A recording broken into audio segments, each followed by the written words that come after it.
Welcome to the Sober by Design podcast, where we explore the many pathways to recovery and a better life through conversations with a wide array of guests. Whether you're sober curious, in recovery, or simply looking to improve your mental health and well-being, this podcast will have something for you. Each week, we sit down with inspiring guests from all walks of life who share their personal stories of struggle and triumph, offering valuable insights and practical advice on how to design a life worth living. From addiction and mental health to spirituality and creativity, we cover a wide range of topics that are relevant to anyone seeking to live a more fulfilling and authentic life. So join us on this journey of discovery, growth, and transformation, and start designing a new life. Okay, everybody, welcome to the Sober by Design podcast. Tonight, I have two guests with me. This is a first for me, but I think it's going to be super fun. I have Amanda McCoy Flanagan, who is an author, and then the co-host of her podcast, Soul Rising, Ginny Oliva Smith. Welcome both to the Sober by Design podcast. This is going to be, again, new for me.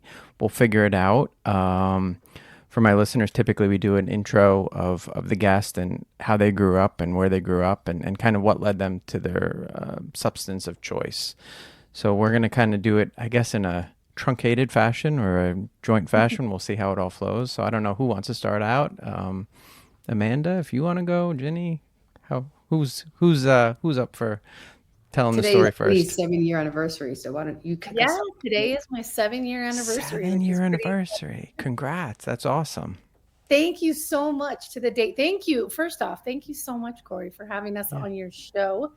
This is such important work that you're doing out there. There's a lot of us that are wandering around the world, either in recovery or searching for a way, searching for an answer, or, just still in the throes of addiction. Yeah. So this is amazing that you are doing this work. Thank you so much for being out in the world doing it and for inviting us to join you in that. Today was a pretty emotional, impactful day.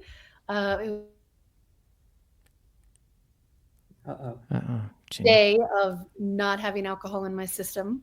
I was in a rehab, waking up with a hangover. I went into the rehab still drunk. So it's a miracle. It's a complete and total miracle that I'm alive today, along with many of us, right? It's amazing what kind of hold for me in particular. It's alcohol. Mm-hmm. I think I'm just as addicted to caffeine, just as addicted to chaos, just as addicted to so many things, right? That we can be as alcoholics and recovering alcoholics.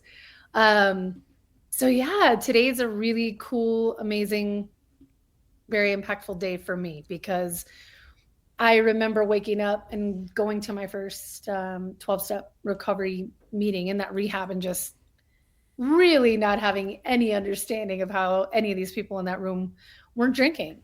So to hear that someone had done it for 2 years or even 5 days, that sounded like a miracle at that time to me.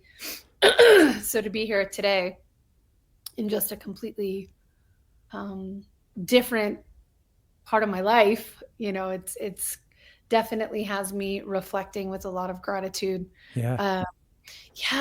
Especially I come from a long line of addiction. I have, on my mom's side, my mom has been addicted to opiate medication for the better part of my life since I was probably 4 or 5. Mm-hmm. My father is, he comes from that lineage too of kind of functioning alcoholic. My grandfather on my mom's side, alcoholic, Irish and Hispanic is my background. And we've just got this long line of professional alcoholics, as I tell people.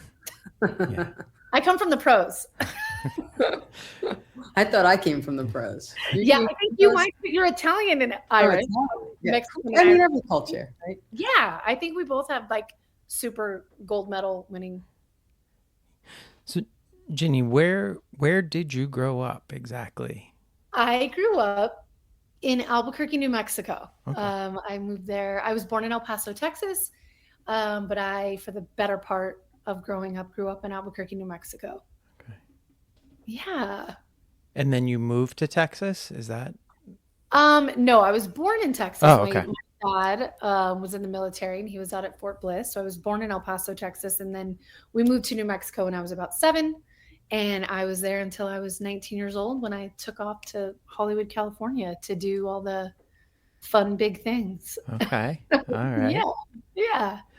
And so yeah, that's I grew up, my parents, go ahead. I'm so No, I sorry. was gonna say that's a good segue to probably when things got a little bit crazy, right? Or is that?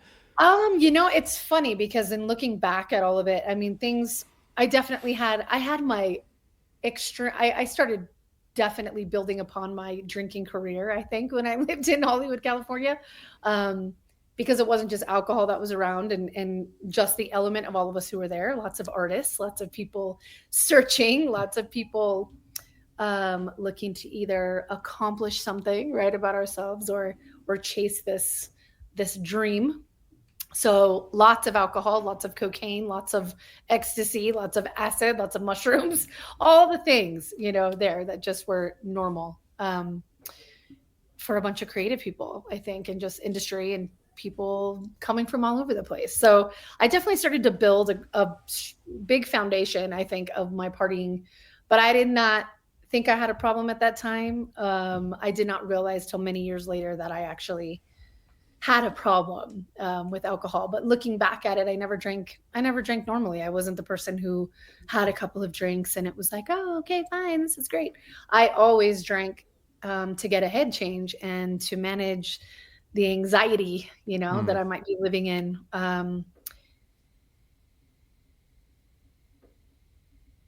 Better.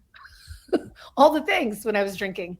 It took that sense of my guard down. So yeah, it wasn't until later on in my life, after my second child and a bout of postpartum depression and a few other things, that little journey had escalated to the point where I finally realized I had a problem because it wasn't for fun anymore. I drank alone and I drank in a way that I hid it, and I drank to manage pain and I drank to manage anxiety and this postpartum depression that I didn't even realize I was having. It kind of just kicked things in for me. Yeah. Did you have postpartum depression with your first child or just your second? Looking back, I don't believe I did. I don't believe I did with my first child. And I didn't even realize, quite honestly, it took a little bit for me to realize that's what was going on even after my second child. But I didn't experience it that same way. And I was a little older, having my kids, 35 and 37. Okay. With our daughter, yeah, I was fine. I think maybe having a 2.5-year-old toddler, then having a baby, and then jumping back into work at 12 weeks and working full time, along with having this new found heaviness, which, like I said, I think I later realized it was postpartum. I had my post, my gynecologist who thought it'd be a great idea to put me on a medication, basically gave me an antidepressant. And it wasn't the correct one. They had me on one that was not great. And that is kind of where I remember my drinking, where it went from like, oh, we're having a glass of wine to like, I'm going to drink some vodka to calm my nerves down because I feel like I'm going to jump out of my skin. So yeah, it was, one of those situations where I know for myself now, I am wired alcoholic. That there's just no way around that. The same way, I have the same color eyes as my grandfather. I also have the alcoholism that was in his genes. So it could have been at any point, I think. I know now. For me, it was just the exhaustion, the postpartum, and drinking while on psychiatric medication, which is a terrible idea for anyone ever. Yes. I think that just kicked things in to a really, to that dark spot. I crossed that bridge where I was drinking daily at that point. Okay. And it was just to survive. So, yeah. I think sometimes when people, and this isn't like spilling any information that wasn't on the podcast already. My wife was on my first episode and she suffered from postpartum depression too, pretty bad with our first child. And like, I don't think she understood what was happening as it was going on, right? Like I could see it clearly, but she couldn't. And it was just a very weird sort of period of time that kind of extended for I don't know, well over a year, probably, maybe more. And it's just very challenging. And then you couple that again with like being a new parent and not sleeping, and it just Mm-hmm. and then if you're drinking, and I was the person drinking through that period, so you were also drinking through it too, which is probably like even worse. It can be devastating. So Oh, yeah. absolutely. Especially, and man, that's, yeah, kudos to you and your wife for talking about that on your show, because I don't think enough people do. I think it's not something we talk about enough. Like, had I had any conversations with any of my friends, or had anyone really been really frank and honest with me about some of the times maybe they had gone through it, I may not have been so disoriented. Yeah. Like you're talking about, the feeling, just not really knowing what it is that's going on. You can't really explain it. You're not really sure. So kudos to you guys for sharing that part of your journey, because it's definitely not, it's not an easy thing to navigate, No, especially no idea. it's definitely not easy to navigate. And I think what happens is that people, you talk to the other people in your life and they're like, oh, you're just a new parent. It's tough. Right. Right. And sort of they like sort of dismiss it a little bit. And then you kind of go back home and you're like, oh, am I being too much? Right. Am I taking, Right. am I seeing this wrong? And, those were the conversations that we had for over a year, probably, with people in our lives, friends, family. And like, it just kind of got swept under the rug as like, you're new parents and a baby is just a baby and you got to deal with it. And that's not okay. I think people need to be able to express that and have other people in their life hear it. And I think Absolutely. more so now you see that, but it took a while. And I think people are still learning. So I agree. yeah. And it's in ways like this, right? Where we all, those of us that go through these different situations in our life, where we can come, I think it's the whole idea of what we're all doing right now. If we can be vulnerable and share whatever the experience is that we're going through in venues like this, on these podcasts where people are out there listening, people can understand that A, they're not alone, Yep. in whatever the situation might be, and that B, there's hope at the end of that, regardless of what it is. I know a lot of us with addiction challenges share so many of the same journey experiences. Like, you hear so many of the same things. So to know that you're not alone in the world, and that you can be heard, and that someone can be on that other side and say, hey, I've walked this really terrifying path, and here's what helped us. Yeah. I think it's so critical right now. It's huge. Yeah. And when you're going through it, you do feel very like unique and special, and like you're the only person that's ever had this happen, and it just it's not true. Even though it feels very true to you at that moment in time. And I think that is the beauty of like sharing your story, getting out there and talking to others. Like I really feel like that's an important thing. So so did you go to rehab right at that moment in time? No. My Okay. son was a year and a half old, actually, by the time I finally made it to that point, because as it is very, right, cunning, baffling, and powerful, right? I didn't realize how quickly that undertow was pulling me under, because it started with, oh, I'm having this extra anxiety because I'm on a wrong medication and I'm not sleeping. On top of that, oh, I had a glass of wine, so this is probably even making the situation worse. It was, all of a sudden one day where I realized, like, it's 10 a.m., but I know that if I can get alcohol in my system, I'm going to feel like it's going to stop me for a little while from feeling like I want to have a panic attack. And I recognized it one day, just like ready to go to work. Like, well, what's the big deal? I'm going to a happy hour at 1, so what's the big deal if I take a shot now? So from a point like that, where it takes a full year, where all of a sudden I'm doing that every day. And now it's not one shooter, it's 5, and it was this progression.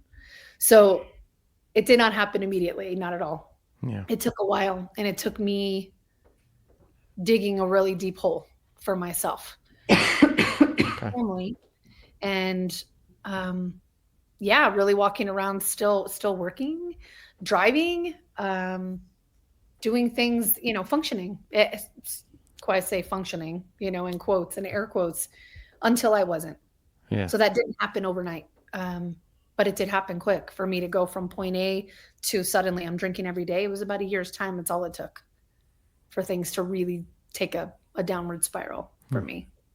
So it took a little bit. Okay. Yeah.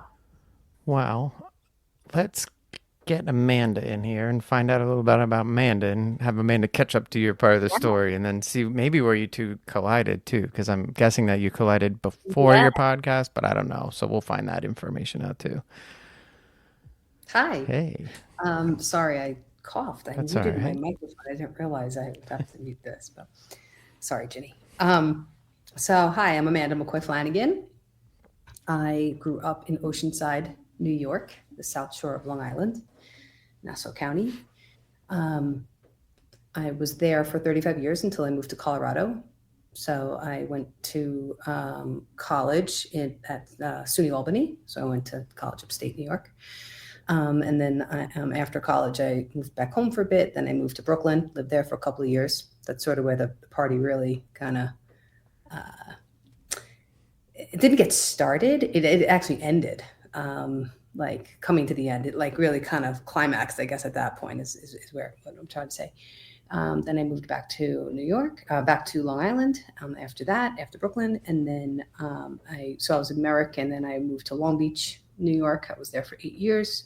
We got hit with Hurricane Sandy, and I thought maybe it was a good idea to get off the coast.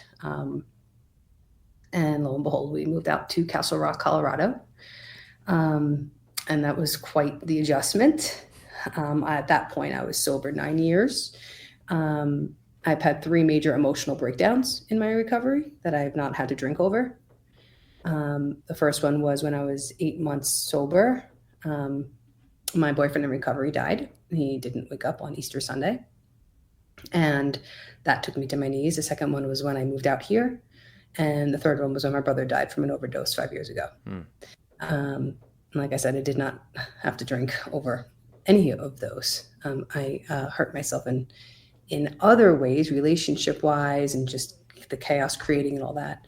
That speaks to I say that because it speaks to my childhood, because the reason why my childhood is important to my story is that I kind of grew up with the idea that love wasn't safe, that people weren't safe, that I couldn't trust really anybody around me. I had a couple of sexual traumas when I was 5 and 7 years old.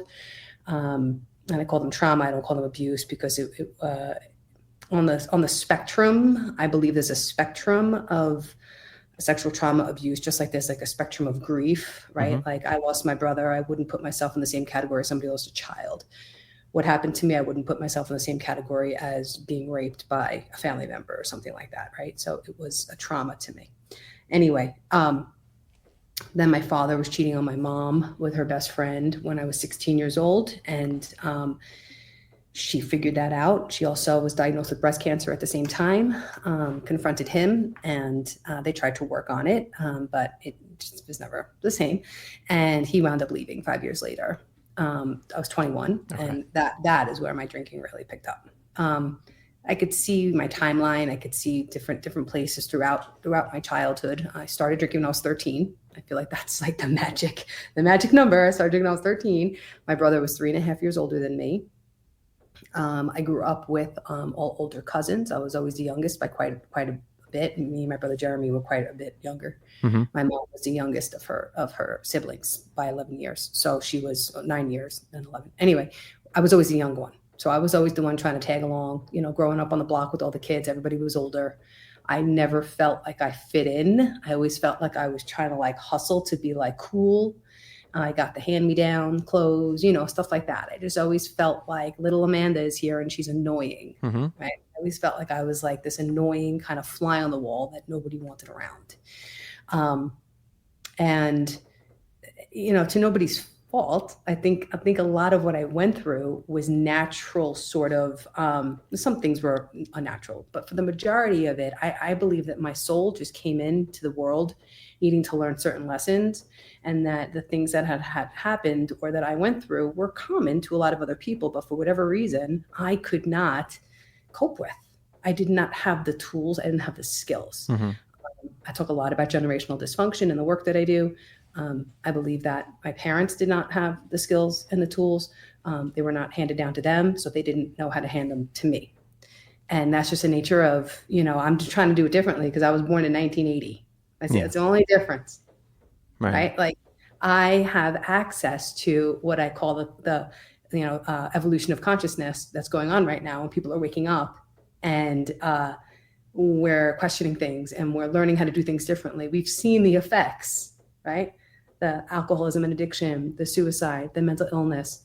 And we have to look back and say, well, what happened when we were kids? What happened in those years? And I do not like to blame. I never put any blame on the generations past. It's just how it was.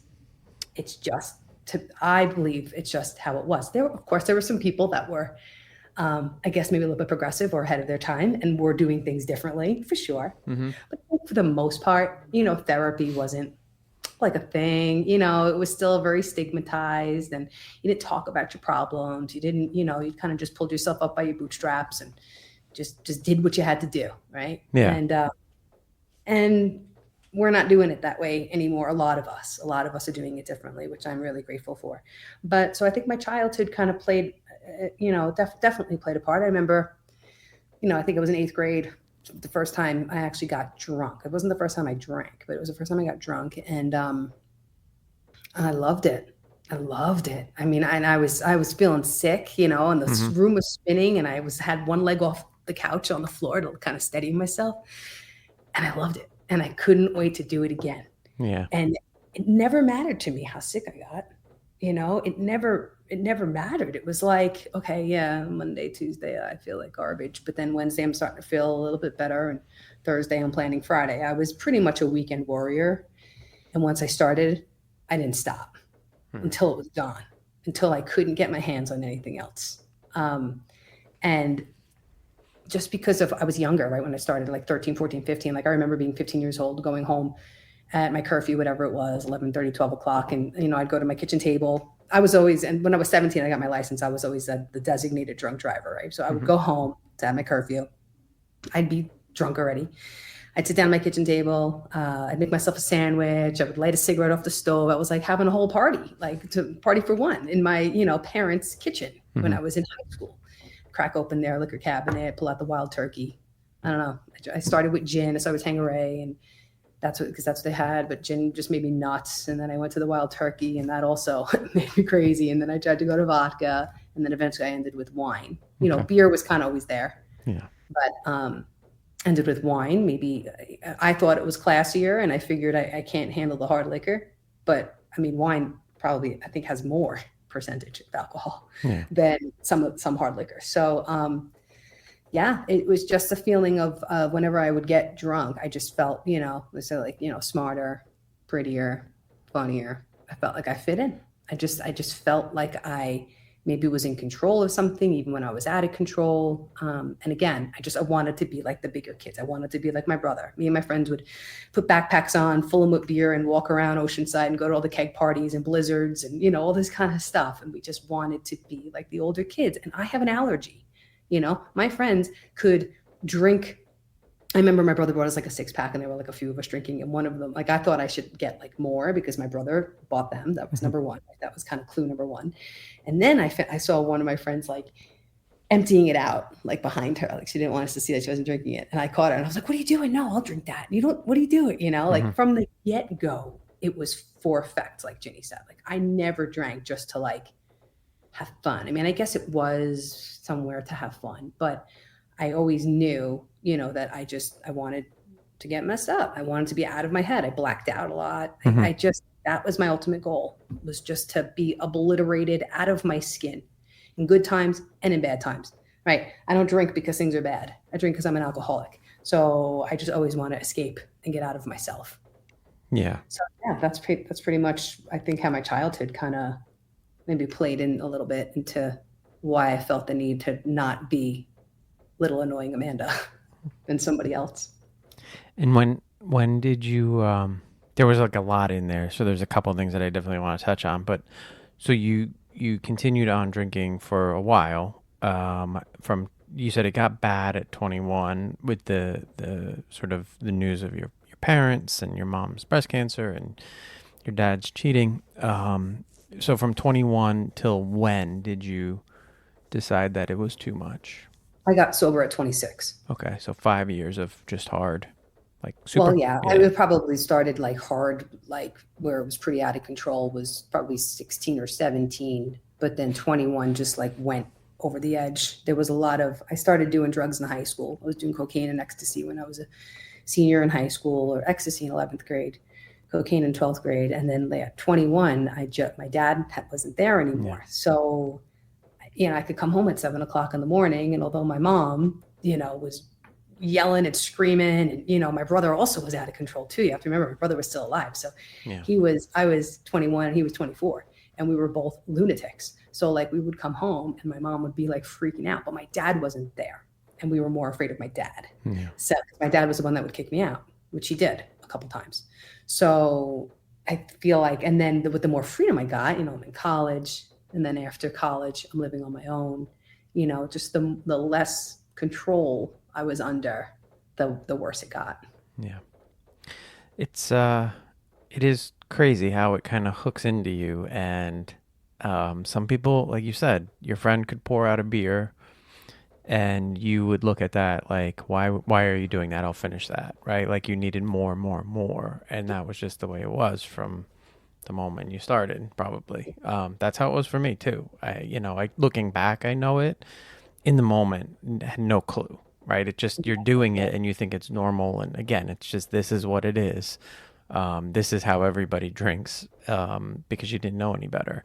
And you had probably some modeling that you were following. Again, older brothers, older cousin, your folks, like you mentioned, you didn't see how to do things because of the generations before you. And I think that that's a huge part of why some of us fall into it. That you were saying like older generations didn't go to therapy. It cracks me up because there's people in my life now that I think who are older that definitely need therapy still. And if you bring it up, they're like, why would I do that? Yeah. It's like, I don't know. Yeah, exactly. They think like you have to be crazy. I think every single human being on the planet should be in therapy. Yeah. Whether you think you have life figured out, because nobody does, but whether things are going well for you or not. Right. You should be speaking to an objective party, because most of the people in our life are not objective. No. Right? Their friends, their family, they care about us. Yeah. It's very difficult to find people who are going to just completely just look at it objectively and give you the straight dope, right? They're just going to tell you exactly how it is without caring too much about what you're going to think or say or react or get mad or whatever. Yeah. Or they'll say like, I've known some people who are a little bit, again, older than myself, and they'll say like, oh, I went to therapy like twice. I'm good. Like I got it. And it's like, no, you don't have it. Like there's no way you have it. Like at least have air, say. I always tell my husband that I feel like we should be in a way where the same way we have to go to the dentist at least twice a year, that we should be in a habit of going to speak to somebody objectively about our mental health, at least at a minimum, right? Twice a year. I think I think it's super healthy. It's like and then I brought it up on the show. It's like going is one thing, but then coming home and doing the stuff is a whole nother thing, part of therapy that I think sometimes people also miss. Like, you can go and you can talk and you can just kind of let everything out, and they normally give you some feedback. And if you don't take that feedback and put it to use, you kind of have missed the boat too. So, I'm a fan of both parts of the therapy model. So there was a lot there. So you both were on these journeys. You guys collided at some point. And when did this happen? Because that's... No, I don't even know like the exact year. I really can't even know. I can't remember exactly. 2018, was it before we were friends when Jeremy died? Well, we were like acquaintances. We were acquaintances, yes. I don't think, but it was probably around, well, we moved here in March of 2018. Oh, okay. So, and that's when Jeremy died. So exactly. Yeah, we met in the rooms, Yes. Recovery. I'm not going to say what program out of respect for anonymity, sure. But I'll pick up what I'm putting down.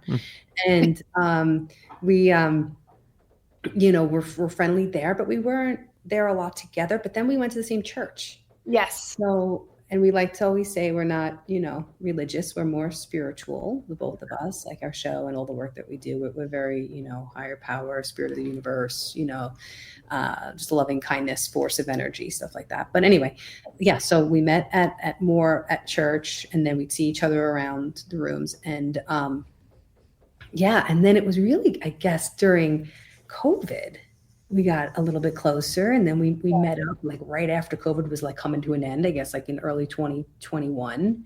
I had just started writing my book, and we were talking one day. We were out to lunch, and Ginny was like, guess what I did last night? I went on this app called Anchor, and I just like made a podcast. She's like, listen to this. Listen to this crazy trailer. Listen to this. It was so funny. So it was great. It was great. So you guys, I don't know, for some reason in my head, I had you pegged as like you knew each other like back, like prior. No. So you No, only even know think so. the new, Everyone says that. you And I have think like the recovered versions of each other. You don't know the prior versions fully. No. We definitely know each other. Yeah. Ginny and I are those, Yes. you meet people in life where you feel like you've either had a past life or like you just have some kind of soul connection. Like we are definitely connected on a much higher level. So once we actually like had the time and took the time to like really connect and talk on the phone, and like it was like instant, like right from there. Yes. And then we were like, oh, we should do a podcast someday. And then it kind of like faded and whatever. I was in my writing and stuff like that. And I was like, and I contacted her one day, and I'm like, hey, were you serious about wanting to do that podcast? Because I really want to do a podcast, and I want you to be my partner. Like, I can't think of anybody else that I would want to sit around and have these conversations with. Because I don't know if you've listened to our show, but like when we get going, we get going. She says something, and then like it sparks something or makes sense for me, and then like I'll say something, and then I mean it sounds just like a regular conversation. Mm-hmm.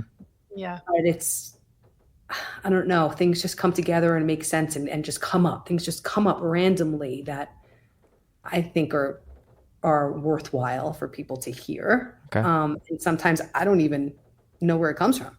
It's like, true. where did that come from? Oh, Yeah. that's pretty good. It happens a lot. I think for us too, we found such solace and healing space in each other during that time of COVID when, as we all know, all of us were out of sorts and just in the weirdest way we could possibly be. On top of just the fear, just the situation as it was, well, can we go to the store? Can we not? Am I going to die from this? Everyone went through that. And then it was, okay, well, we're going to all lock ourselves in our homes and no one's going to see each other. We had all these, stages of that going on, and then watching everyone dig their heels in the ground and become more fearful and then become angry at one another. I think. Oh, there we go. Are we there? You got it. Yeah.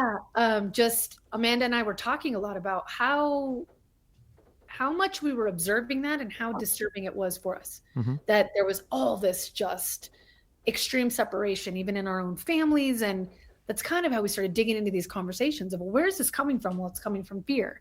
Okay, where's the fear coming?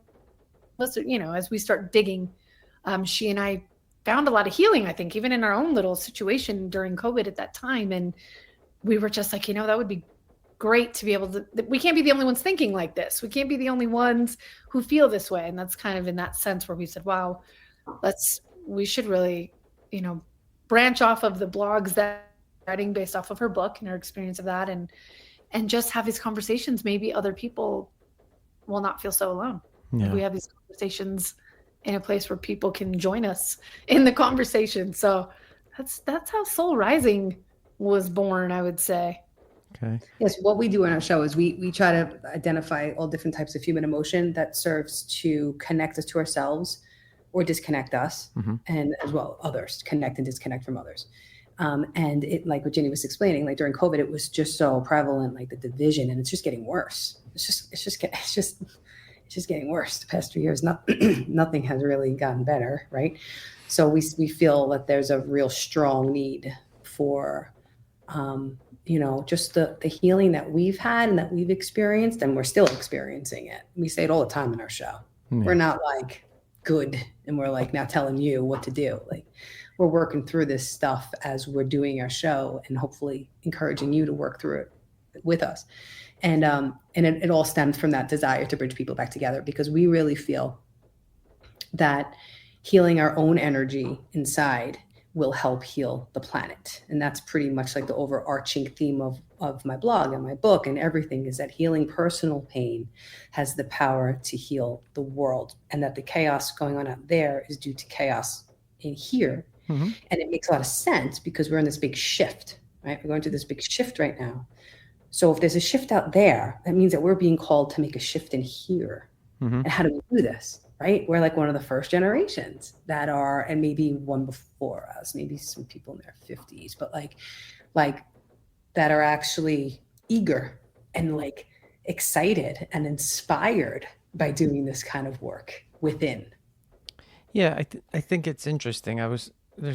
Last night I was talking to somebody. I was at a community event. I'm big on local community. I think it's an important part, and it kind of ties back to what you're talking about. Like, if you can fix yourself, great. I think if you can kind of insert yourself in your local community, that's a great start, right? So I was talking to a gentleman, and he was talking about his nieces and nephews, and he had seen them for like the first time in 4 or 5 years.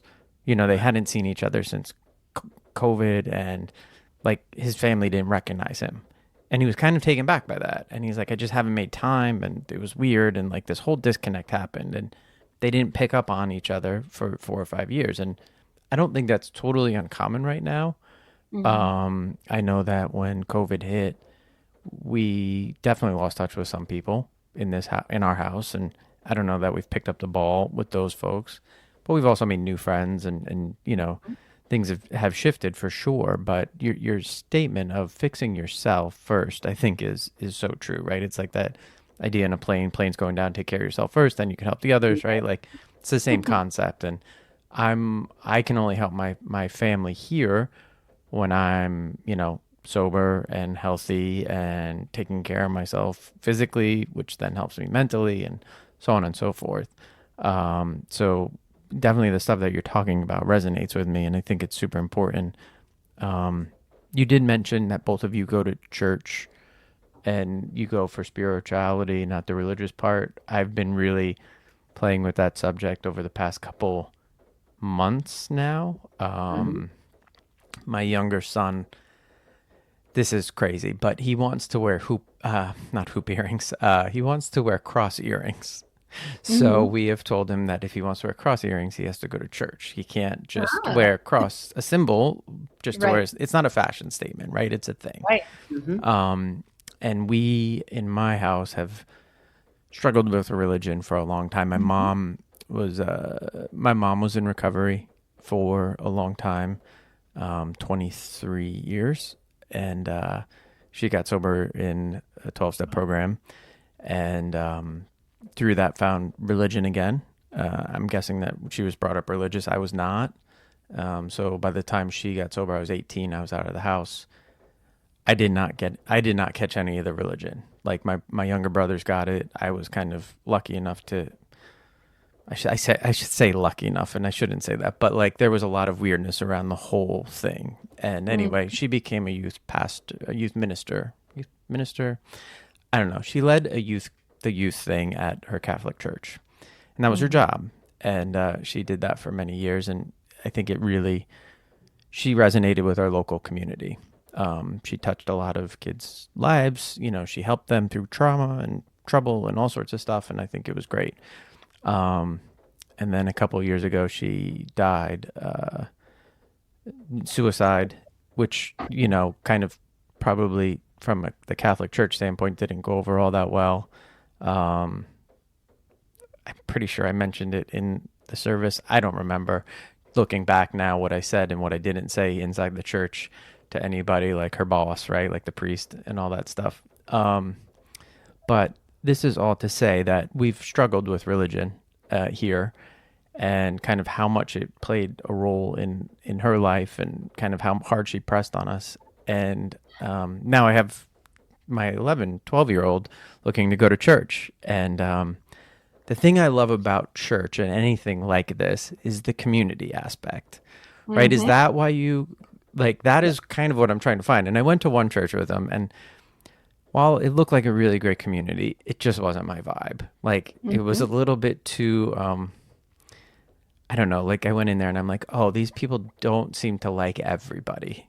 Like it seemed very clear, like there was like, they weren't accepting of everybody. And I had to explain that to my 11-year-old after we went, like, I don't think we're going to go back there because like they probably don't like certain people. And so like we're continuing on our journey, and we're going to try other churches. And my rationale is like, I want to have people that I can count on. And we get them now out of like school, and we get them out of sports teams, and we get them out of our gyms. And I think everybody's found different ways to find this community in our society, which is okay. But I think there's like, church has always provided this like very solid foundation for people's communities. And like, obviously you two found each other, which is a great example of it. And I'm sure you have other people in your little community that make this work. So this is a long way to say, like, is that the most important part of that church aspect for you?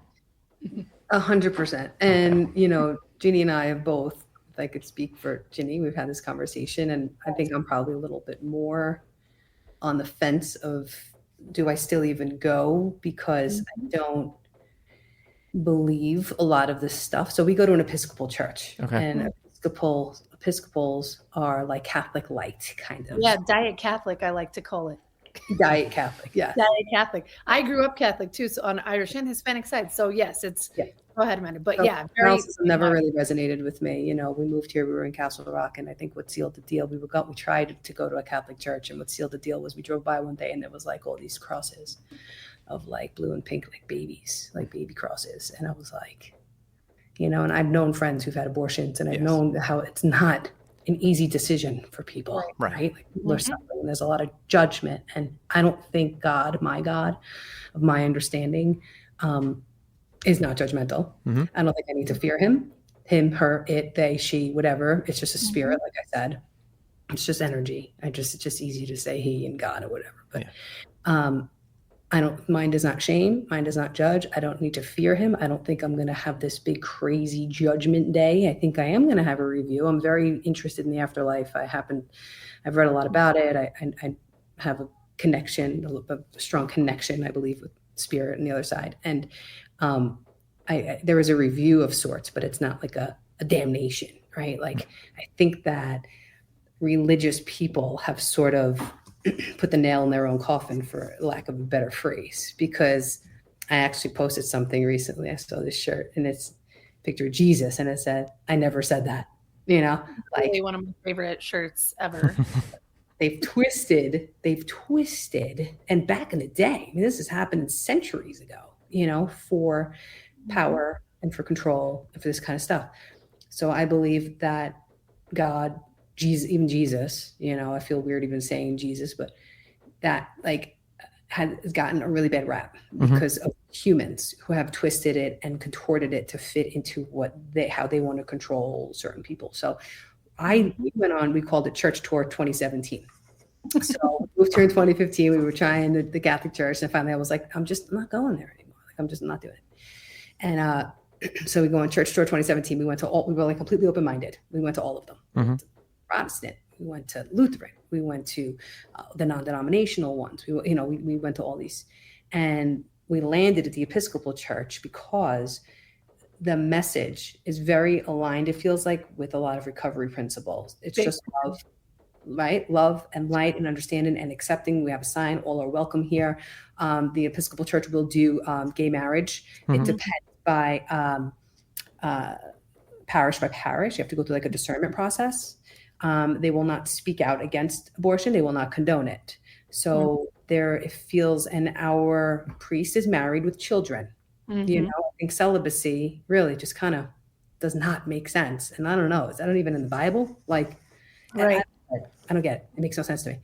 So for a lot of those reasons, it feels comfortable to go there. And because I love our priests, I mean, his sermons, and it's always aligned with what I'm going through. It's crazy. Yeah. And he's just so just love and acceptance and he called me recently. He's like, hey, I know you guys haven't been here a lot over the summer, and I had a little note here to check in on you guys and, what's going on and blah, blah, blah, blah. And I just told him, I said straight up, I said, we're in like a discernment process to see like, where we're at with what we believe. Like if this is not 100% aligned with what I believe, because I don't believe in all the scripture. I don't like Ginny. Did you hear today they were talking about Adam and Eve? And of course, Eve. And everyone laughed. Eve is the bad one.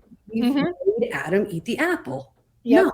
It was a bit of a I don't even believe in that story at all. I don't believe it at all. But if that story was even true, why is Eve the bad one? Because the feminine, they took Constantine took all these. I don't know how this turned into a religious. We're not talking about right anymore. But anyway, it's fine. This is how I like it to go.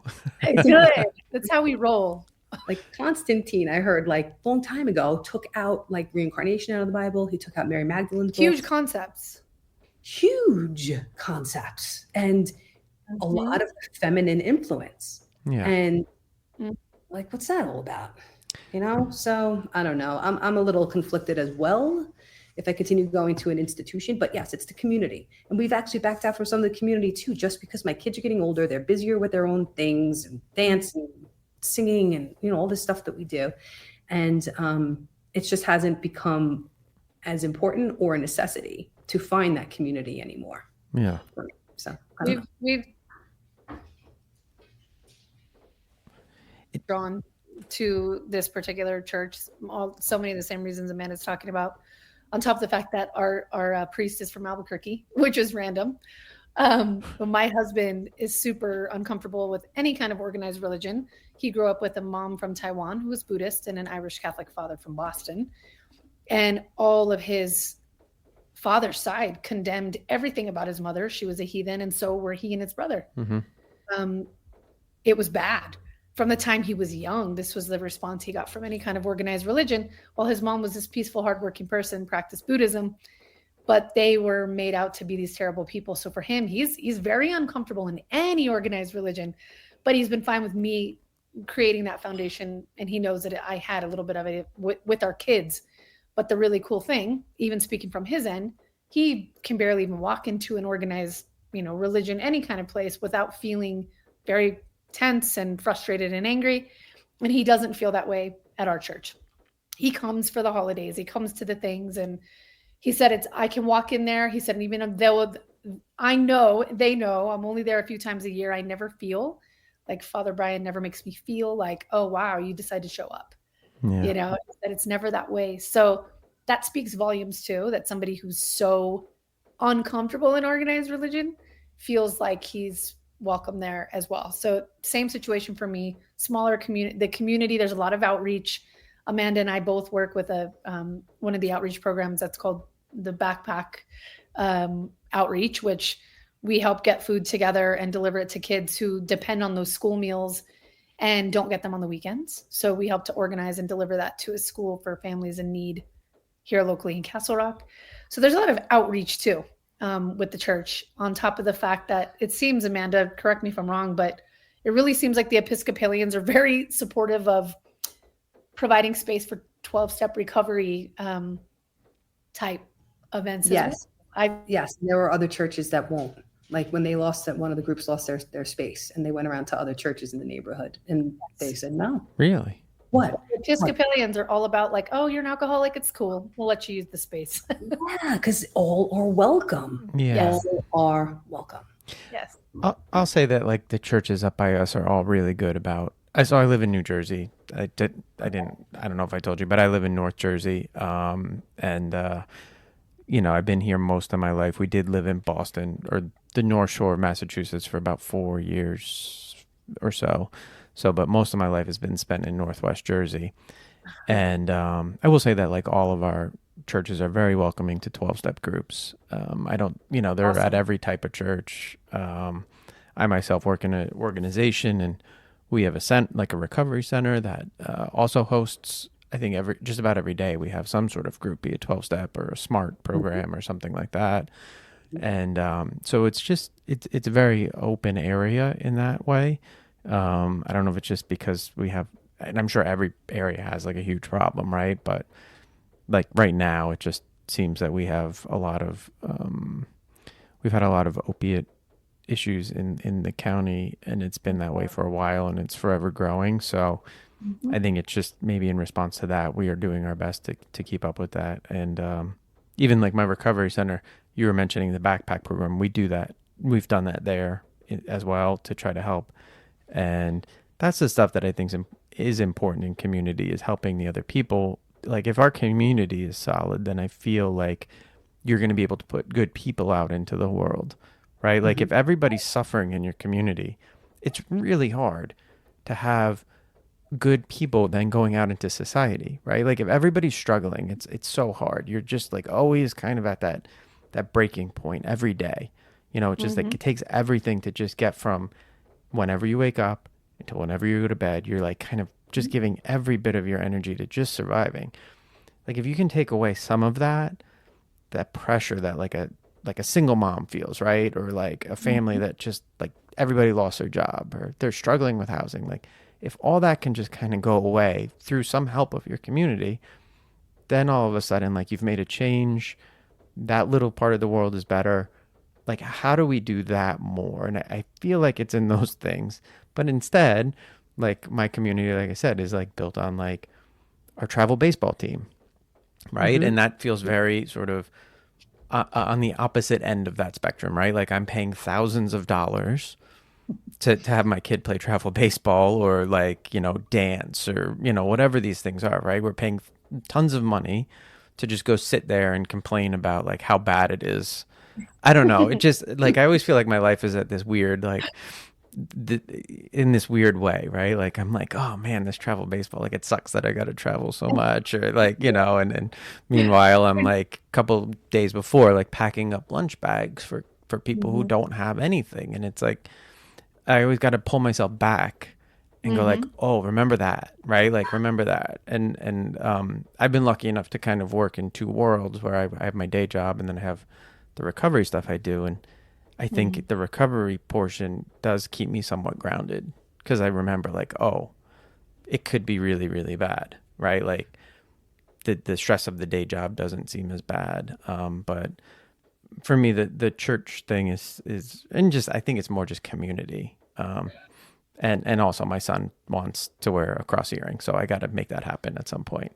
I love that that's what sparked this. Like, I love that is what sparked this. I wanted to mention, I actually lived in Sayreville for like a year and a half. Hunka in Sayreville. Yeah. Yep. Sayreville. So when you said Jersey, I was like, oh, the 732, what's up? Yep. Yeah. And the way you're talking about to your community, though, it's the reason my Albuquerque is very much in a way right now that's in this very heartbreaking, devastating fentanyl crisis, opiate crisis, alcohol crisis, people dying just constantly. On top of that, the economy is not great, lots of poverty. My husband and I have known probably, it's an insane amount of people, but we've lost probably 4 to 5 just in a couple of years that have all been due to either accidental fentanyl overdose or alcohol related death. All people under the age of 50, all people who you might have just looked at. And it wasn't like, the guy under the bridge with the paper bag. This was like realtors, teachers, former cops, like people in our society that are dying from these issues and who are struggling. Like you're saying, there's this entire community of people losing loved ones, not being able to make enough money, now not being able to afford to buy a home of their own, and kind of no end in sight in that. So you're right. There's this, to me, we're always talking. He even says, we left, we took our kids out of that area because it was 50th in the country for education, all these things. But we often talk about what would save it, what would fix it, what would start to turn that around. And it's exactly what my husband said. He said, he's like, people are going to have to be at a point right now, like you can't even trust anybody walking around because people are robbing each other for nothing because they're so addicted to whatever they're on. They'll bust your car window open on a Tuesday in daylight with no fear. And he said the community is going to have to get back to a place where they're trying to help each other and realizing that this isn't all just some moral choice, that, well, that dirtbag over there, that addict, that's a criminal, put him in jail, that the problem stems really from a much different place, and that it's going to take a community being willing to let their guard down and say, hey, how do we help people get better from this disease? Not so much how do we incarcerate the criminal for longer, because that's kind of the mindset they're in. And it's you can't arrest yourself out of this problem. Like, I don't know if people think that way, but you can't do that. Like, this isn't an arrest problem. This is a much deeper problem. This is like the true despair. Like, people are not out there, and all of us, like, I know that everybody, on this call right now kind of said, like, we drank to cover something up, right? Like, that was the basic of it, right? Like, there was something going on in our bodies, in our heads, that we needed to, like, calm down, right? Like that. So we drank, and now people are doing that and then taking, heroin or pills or fentanyl, whatever it is, right? To, like, get rid of that feeling of despair. And until we can help that, and it sounds like you guys talk about this on your show a lot, which is awesome. Like, how do we help people out of that, right? Like, we were in Portland, Maine a couple of weeks ago for Thanksgiving, and we drove by the homeless community, and I was talking to a relative up there, and it's like, there's a huge, huge homeless encampment. Like, it is, I was shocked at the size of it, right? And it's like, the city's kind of okay with it because there's no children there, but, like, that's not okay. Like, if you drive by that every day and you're just like, it's okay because there's no kids, like, that, there should be more of like what can we do here? Like, there is a real problem. Like, people can't afford housing, they can't afford food. But why? Why is that? Like, do they not have family? Is there a mental health? There obviously is a mental health crisis, but, like, I don't know. I just feel like it's just, there's a ton of despair. Deaths of despair are, alcohol related, drug related, suicide.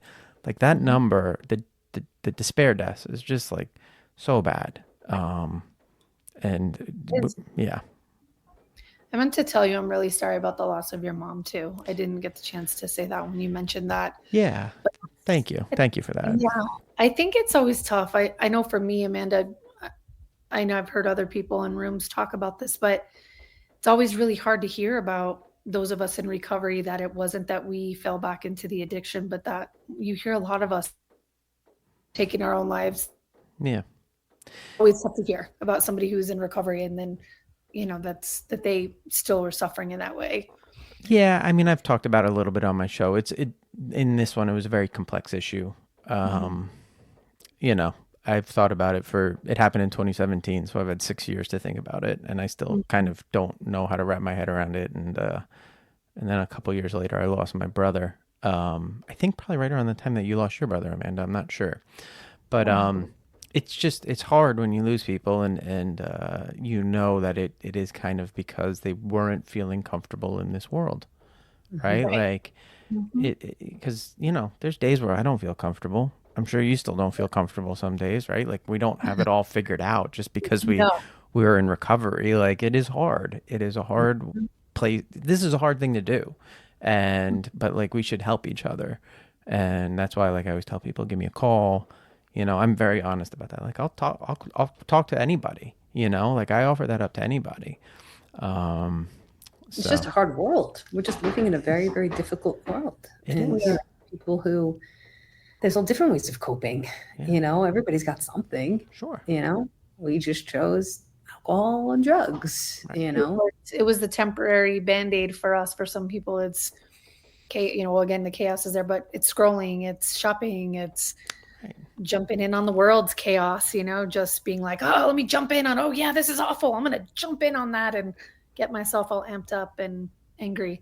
Yeah. And we have so much of it. The world just feels like it's every day something new. If you really want to, you can be really enraged about or emotionally just toppled with how you can't believe this is happening. And they're real things. So like our own particular brand of, hurting ourselves. It's like we take the pain out there and we turn it inward, right? Because any addiction is going to come back to hurt you in some way, right? Overeating, shopping turns to debt, right? Gambling turns to debt. I mean, anything, if you look at all this stuff, chaos, creating chaos, bad relationships, difficult, you don't like yourself, whatever it is. It's like we take that pain out there and then we turn it inward. I don't know, maybe for a sense of control. Like, if I have to be in pain, I'm going to, like, inflict it on myself in some way. I don't know. But it's very, very difficult out there right now, for sure. It isn't an easy time.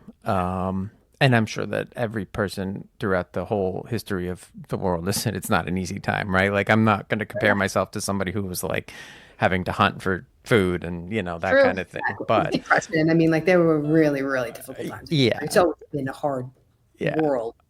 I think, I always say this, like at the highest level, we have it really good, right? Like I have air conditioning, I have power, I have running water, like all those things are really quite good right now. I think that we are at a point though where we can start to look at like the deeper stuff finally, right? Because we don't have to worry about that. I was just listening to a podcast and like it was Dak Shepard and I forget who he was talking to, but anyway, his guest was saying that like we're at a point now where like the difference between like somebody who has like wealth and then like doesn't have wealth isn't that big. Like both of us have cell phones, right?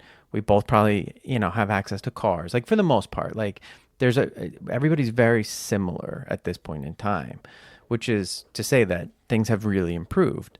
But now we're starting to focus on these other areas, and I think that's where it gets really hard, right? Like that's where those little differences come out, and we're all sort of like, well, I like it this way and you like it that way. How do we solve that problem? Like it becomes such a small, like we're arguing very, like very difficult things, Yes. and I think that's part of the problem with humanity. We're Yeah. really getting much deeper than just having to survive, right? Because like you were saying before, you just have to survive. That's all there is. You're not thinking about anything else, right? Yeah. Now we have the opportunity to go much deeper. And I like to remind people that like, think about how long humanity's been around. Like go back to like the Egyptians 4,000 years ago. Yeah. Something, I mean, and this is even further back, but like from civilized sort of humanity. We've only really been like addressing and fighting for human rights, civil rights, all this kind of stuff, fairness, equality. I don't know, since maybe the mid 1800s. Like it's really been like a thing where like people. That's probably even still. Yeah, that's probably even. Yeah, I think we're even closer to our like when we were like when I was born, right? Like I mean, back in this country, the 50s. Yeah, in the 50s, it was awful, right? Like it was an awful time, and like we still live with people who, were alive then and still hold those views, and that's still around, and like that is that generational kind of nonsense that we're all still dealing with. If you think about the time frame of 4,000 years ago to even like I'm being generous here, giving it like 200 years, right? And if it's even less, if 70 years, 80 years, whatever it is, on the spectrum of life and humanity and how long we've been around, we've made great strides in a very short amount of time. So even though it's not good enough, we have so much more to go, so much more work to be done. I like to remember and I like to remind people that we're making fantastic progress. They just don't talk about that on the news because doesn't sell. That's not exciting. We like the trouble. We like to get the blood boiling. We like the chemical drop. We like all that. Well, the other thing too is like we've all been been able to be hyper aware of all of it because of like social media, right? Like it wasn't like that when we, back when I was in high school, like I didn't know anything, right? Like I was kind of just oblivious, and which was fine. But now you're aware of like these issues that come up daily, and they're right there in your pocket, and you can, like you said, you can pick up your phone and be angry in a second. I mean, it's just it's there, and there's some positives. I think there's a lot more negatives. I have a very hard relationship with all of it. Us too. Yeah. There is some good stuff because I mean, like you said, like we have more access to information. So like word is spreading quickly, right? People are awakening, spirituality, whatever it is, that is actually health and wellness is meditation is becoming more mainstream. Like people have access to how to do these things, right? But ultimately I believe too, it's more negative than positive. Yeah. Right now, I think so. Right. Yeah. I tell Amanda, well, we talk about this, we've talked about it on our show as well, but it almost feels like, because even our physical bodies, when we're talking about, civilization as it started, in terms of what our DNA does and like our body and the functioning of it all and the survival and all of that, we haven't had a whole lot of like upgrades. It's all it's the physical part of what we do in our brain. We've developed and all of that, but the physical hardwiring is very similar to whatever it was, from way back when we still needed, when life was shorter, when we were focused on survival, all those things. So there's often times right now where Amanda and I talk about how some of our reactions to things back in the day, if your adrenaline was pumping, it's because a lion was chasing you and you had saved your life. Well, we don't have to run from lions anymore. But yet there's, we find these other ways, or these other things become like the lion chasing us. And maybe it doesn't necessarily have to be, right? But it's because our brains are evolving. We're getting to the point where, because we don't have those, like you're saying, we don't have those survival things quite as much anymore. And now, because of that, there's parts of maybe that are our spirits or our spirituality that I think we're starting to see come to the surface, where that maybe is having an opportunity to evolve.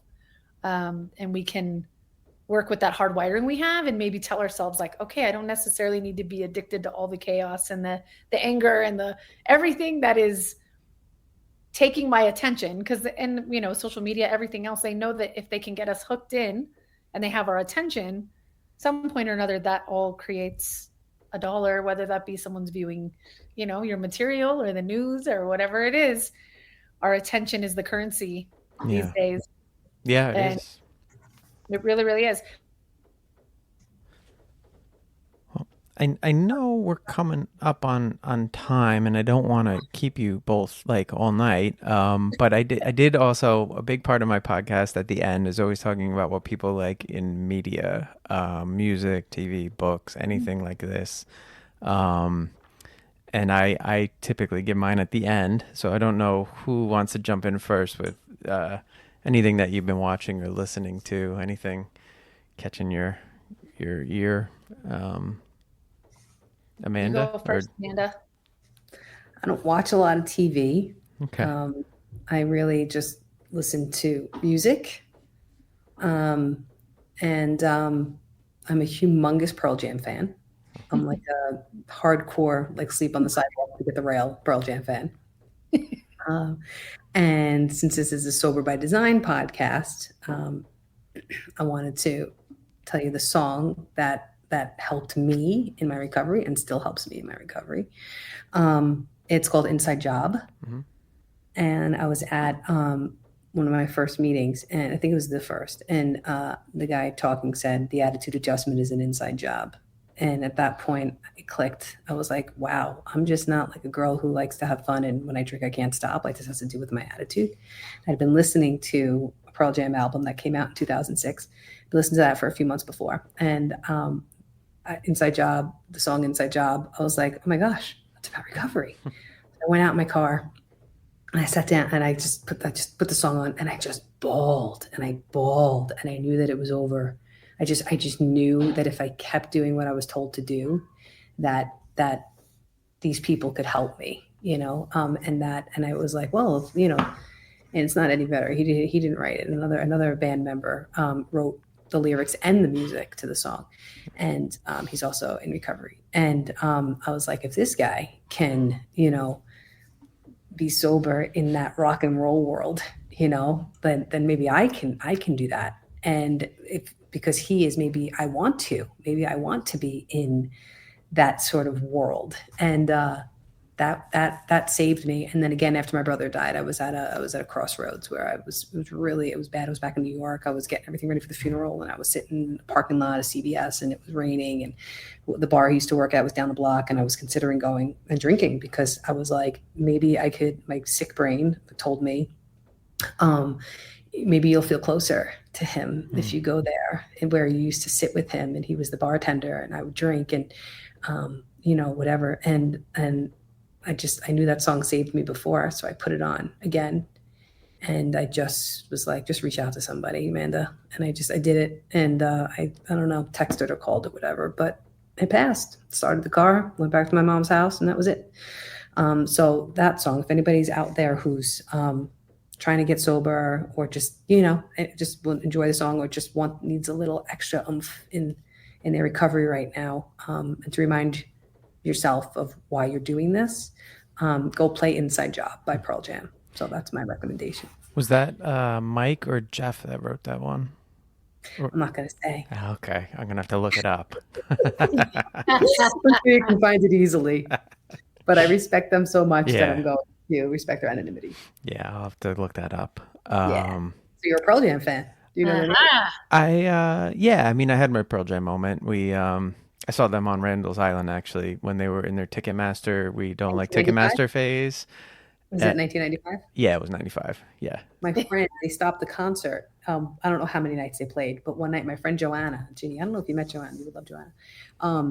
She was getting like trampled. We were 15. I wasn't there, Yeah. but she was like getting like trampled, like she was in the pit. Yeah. And he stopped the show and had Wow. security guard bring her to the side. It was rough. That was a rough show. That was a whole rough experience. I just, again, like complaining maybe about privilege, but I had to like go to Yankee Stadium to get tickets because of the whole no Ticketmaster thing. And then come back to New Jersey to get everybody to go back to Randall's Island. It was like, it was a very, I'm very impressed. I respected what they were doing with the Ticketmaster thing, but it was just at that time we weren't really ready for that. It was like technology wasn't quite caught up to the protest. Tickets have always been an issue. I stopped being a 10 Club member for a bunch of years. I am now again, but because it didn't even help trying to get tickets, it was really annoying. I mean, Eddie was trying to like make a point and get it. He was like, screw you guys. Like, you're not going to control all this and take the money, blah, blah, that kind of stuff. But so I respect it, but did make it hard. Yeah. Very hard. Yeah. Ginny, what's your media take this week? Oh my gosh, this week, right? Yeah, I don't really watch a ton of TV either. I end up listening to like a lot of different YouTube people. Like I find myself here listening to people that do podcasts. I enjoy listening to Jay Shetty. I enjoy listening to, there's a bunch of people that it ranges. I think if someone grabbed my phone, they'd be like, what is this girl listening to? Because it's things from like, health and wellness to sobriety to, some people talking about like 5D ascension. I've got the whole gamut. But in terms of that, I listen to quite a bit, podcast, people on YouTube, but also I've been finding here lately too, just getting into the frequency of music and how that shifts and changes how I feel and how it can give me this instant, almost calming effect, right? If I'm doing something. And one of the bands that I stumbled across that I have fallen in love with is called Khruangbin. They're a 3-person band. They're all based out of Texas, but it's a female bass player and this amazing drummer and this incredible guitar player. And they are just some of the tightest musicians. But they're very influenced by music from all over the Middle Eastern music, and they take from music in South America, and they love listening and finding these gems from all around the world and then incorporating and learning from those styles and turning that into their material. They're incredible to watch live. And I'm talking live on YouTube because that's what I've seen. That's one of my goals, is to see them live. But listening to them and what they create and what they do together just really puts me, it almost feels like the music is from a different time, but it's recently written music, but they're incorporating all these different vibes to it. So I have loved it. I can listen from beginning to end, any of their albums or any of the live music, and I am just able to feel very calm. And I don't know, I just enjoy it a lot. So yeah, Khruangbin. I couldn't say it forever. It means it's Khruang.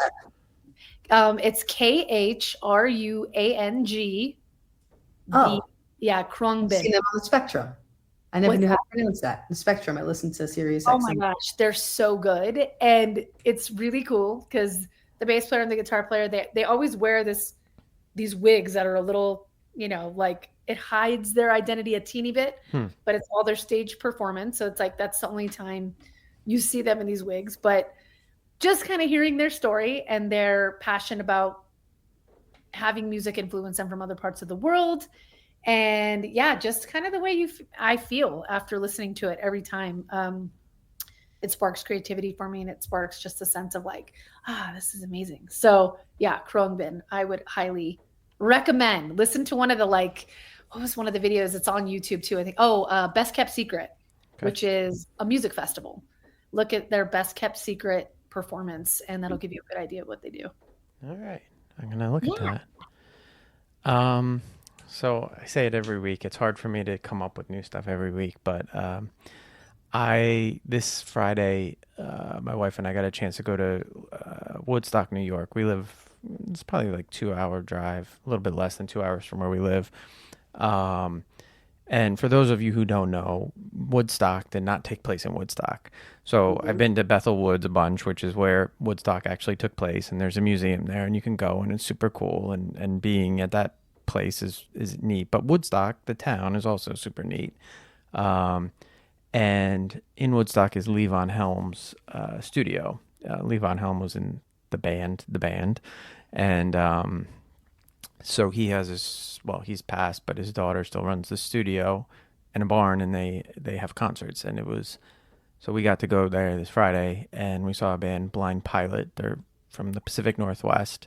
I know who they are. I saw your shirt. I was like, oh, yeah, I know. Yeah, super chill. We saw them at Newport Folk Fest, and they kind of took a hiatus. They weren't really touring, and they did some stuff in like Seattle or that area, but we would never fly to see them. Just because we don't have that kind of money. And so it was really good to see them, and we got to hear some of their new music that they're recording. So that was super fun. So I'm just going to say Blind Pilot. Just go check them out on Spotify. Super good. And I'm going to throw it out there again. I've thrown it out there like 4 times, but we finished season 2 of The Bear, the TV show The Bear, which is about a chef. So Jeremy Allen White, who was in the show Shameless, who I really like, and I liked Shameless quite a bit. But we watched the final episode of The Bear, and I thought that like the most intense episode was behind me, but the last episode was just as intense in a different way. So really good TV, really good character development, and good music. Eddie Vedder's all over that soundtrack.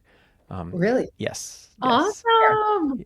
What like streaming? What channel? Where do you watch it? I think it's on Hulu. It's FX. It's an FX show. It's on Hulu.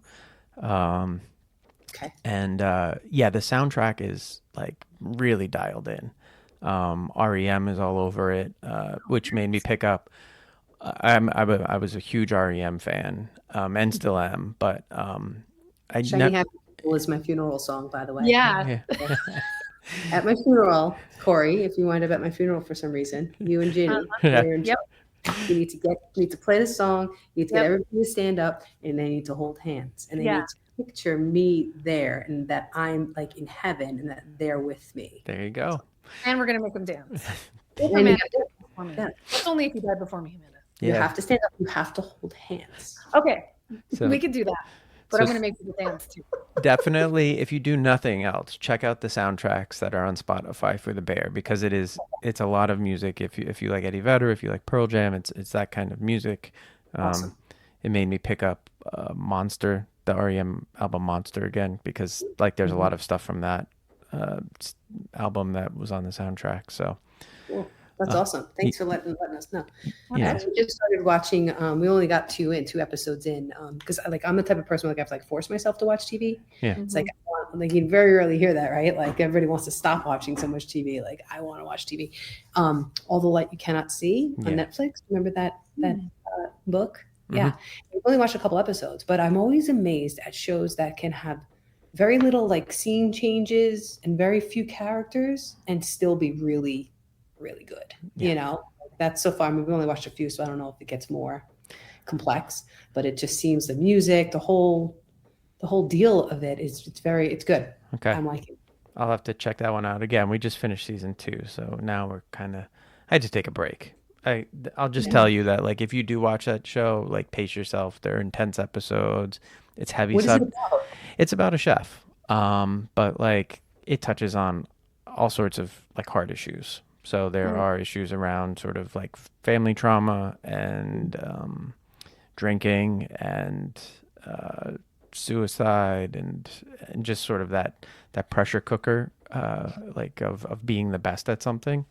And they're just intense. So like some nights I would watch one episode and look at my wife and go like, I'm done. Like I can't do any more. Like that was way too much. We'll revisit this in a couple nights. So it was a very like slow go for me.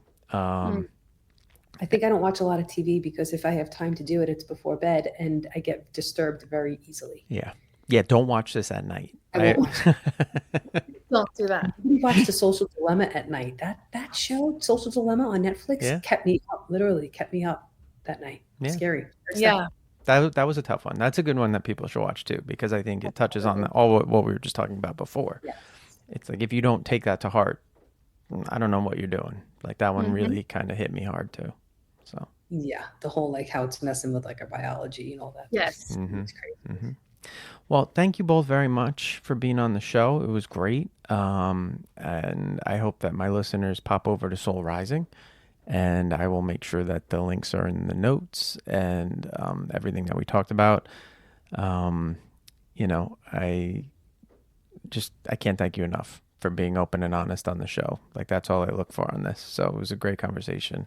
Thank you. Thank you so much for having us. It's so great to meet you. It's so cool, this whole journey, like to meet people. Ginny and I talk about that a lot. Like all these connections we're making and like finding each other on like similar wavelengths. So, and thank you for the work that you're doing, Corey. Very important. Yeah, well, Absolutely. Thank you so much, Corey. It's been awesome being here today. And keep up the great work that you're doing. We appreciate it greatly. And thanks for letting us be a part of what you're doing. Great.